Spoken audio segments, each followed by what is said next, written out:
Pertanyaan Pak Karni tadi, apakah kita lebih soft? Kenapa lebih soft tampaknya dibanding dengan hutan? Tidak, Pak. Tidak. Kami turun berdasarkan wewenang yang ada di Undang-Undang 32 2009 tentang perlindungan dan pengelolaan lingkungan hidup dengan kewenangan yang namanya second line enforcement. Kalau di prinsip hukum administrasi negara itu kan ada yang namanya contrarius actus, Pak. Yang mengeluarkan izin, dia yang melakukan pengawasan, dia yang melakukan penegakan hukum. Tapi Undang-Undang 32 ini memberikan kewenangan kepada menteri jika ada persoalan lingkungan dan izinnya dikeluarkan oleh pemerintah daerah, terjadi keresahan masyarakat, terjadi dugaan pencemaran berat, maka kami turun. Kewenangannya terbatas, Pak Karli. Kewenangan kami di situ adalah penegakan hukum administrasi. Ada teguran, paksaan pemerintah yang sifatnya corrective action. Nah, di situ. Untuk yang hutan, memang kami ada yang kami cabut, tapi izinnya yang dikeluarkan oleh Menteri Kehutanan. Karena kami kan sekarang Kementerian Lingkungan Hidup dan Kehutanan. Jadi memang yang dicabut oleh Ibu Siti Nurbaya ketika itu adalah izin-izin yang memang dikeluarkan oleh Menteri Kehutanan karena terjadi kebakaran. Tapi untuk yang lain treatmentnya sama, Pak. Karena izin lingkungan yang kami gunakan, izin lingkungan untuk kebakaran hutan itu sebagian besar adalah dikeluarkan pemerintah daerah dan kami lakukan dengan second line tadi. Demikian, Pak. Baik, jadi kira-kira karena izin lingkungan dan izin kehutanannya ada di sebuah kementerian, sehingga ya lebih gampang dicabut. Hal ini kan beda lagi instansinya. Tidak. Iya, karena izin lingkungan yang ada di kasus reklamasi kita ini sekarang adalah dikeluarkan oleh pemerintah Provinsi DKI. Baik. Sekarang saya ke Pak Agus dari Depdagri. Oh iya, BPN. Oh, BPN, iya betul. Pak Agus,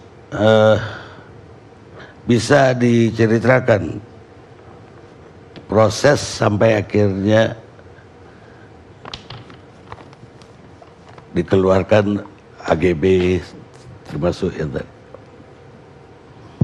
Ya, Bang Karni, saya ingin menjelaskan dulu ya, di dalam hukum tanah nasional kita ini tidak boleh ada tanah yang res nullius.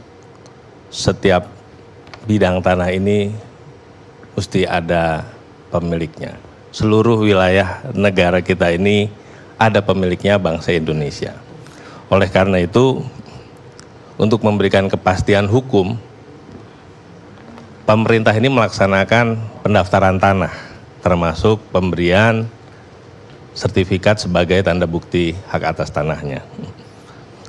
Dilarang juga penguasaan tanah ini tanpa hak. Okupasi ilegal itu dilarang. Itu ada di Undang-Undang 51 PRP 60. Oleh karena itu tugas BPN, ATR BPN ini mendaftarkan, menegaskan hubungan hukum antara orang atau badan hukum itu dengan tanah. Kalau kita bicara tanah, kita bicara daratan dan juga pulau. Pulau, ada pulau alami, ada pulau buatan yang kita sebut reklamasi, dan ada tanah timbul. Ini juga diatur sudah di dalam PP 62 tahun 2010. Kalau yang alami sudah jelas, itu daratan yang terbentuk secara alami. Tanah timbul itu daratan yang terbentuk karena pengendapan baik danau maupun pantai ataupun pulau yang timbul. Dan reklamasi adalah daratan yang terbentuk sebagai hasil dari rekayasa teknis manusia. Baik tanah reklamasi maupun tanah timbul ini menjadi tanah yang dikuasai langsung oleh negara. Kalau kita bicara tanah yang dikuasai langsung oleh negara, maka ini menjadi tanah negara yang di dalam pasal 2 UPA dikenal dengan hak menguasai negara. negara mempunyai kewenangan untuk mengatur peruntukan persediaan dari tanah itu dan menentukan hubungan hukum antara orang dengan tanah dan perbuatan-perbuatan hukum yang menyangkut dengan tanah. Hak menguasai negara ini pelaksanaannya bisa dikuasakan kepada instansi-instansi pemerintah maupun pemerintah daerah. Dengan apa? Dengan hak pengelolaan, Bang Karni. Hak pengelolaan ini memberikan kewenangan, jadi gempilan hak menguasai negara yang diberikan pada pemerintah daerah tadi.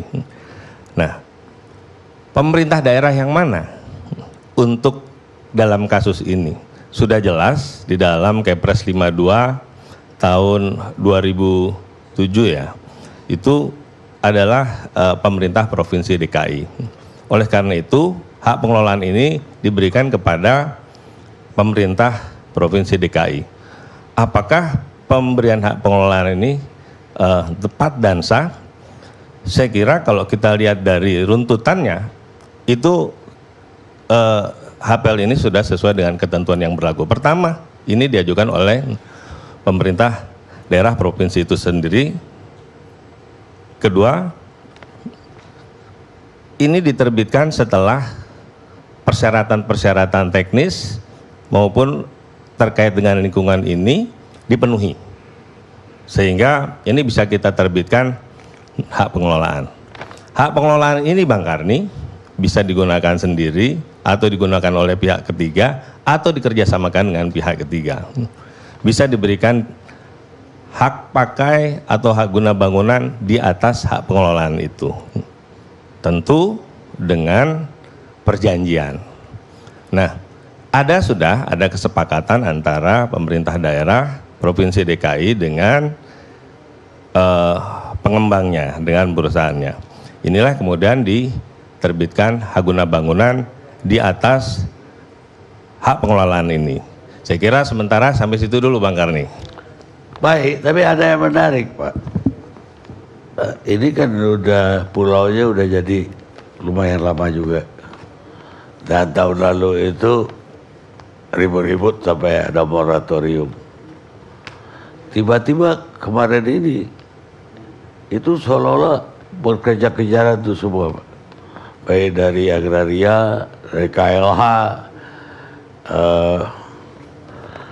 artinya seolah-olah memburukan deadline sebelum Gubernur Jarot diganti, itu beres semua sehingga moratorium bisa dicabut.